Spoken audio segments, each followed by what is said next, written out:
In the heart of the ancient Norse world, there existed a treasure so precious it could transform mere words into immortal verses, the mead of poetry. This was no ordinary drink. It was crafted by the gods themselves, a gift that could bestow wisdom, creativity, and the power to weave stories that would last forever. But it wasn't freely given. No, it had been stolen. Stolen from the mighty giants who once held the secret to the universe's deepest knowledge.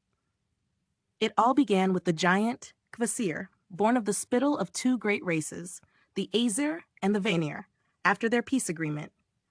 But Kvasir was no ordinary being. His knowledge was vast and his wisdom boundless. He was the personification of all that was pure in thought.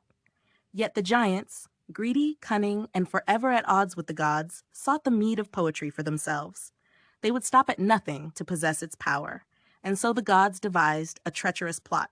The trickster god Loki, always with a scheme at the ready, made a pact with the giants, a promise of a future prize that would be more precious than anything the gods had ever created. But Loki's promises were often deceiving, and as with all of his schemes, he turned the tides with a calculated twist.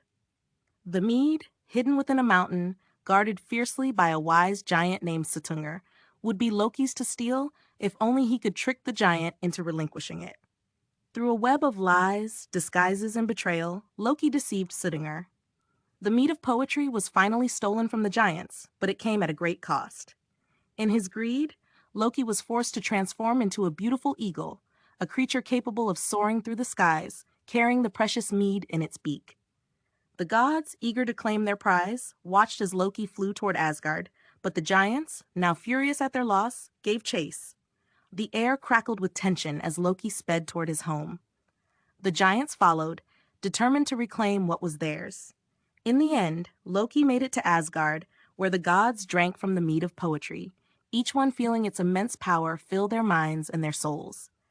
The mead would forever change them, giving them the words to shape the world through poetry and song. But what of the giants?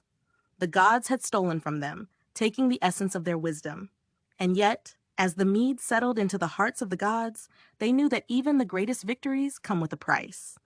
The giants would return, but not yet. For now, the power of the mead of poetry belonged to the gods, and it would inspire generations to come. If this story resonated with you, please like, share, and subscribe to help the channel grow, and leave a comment below.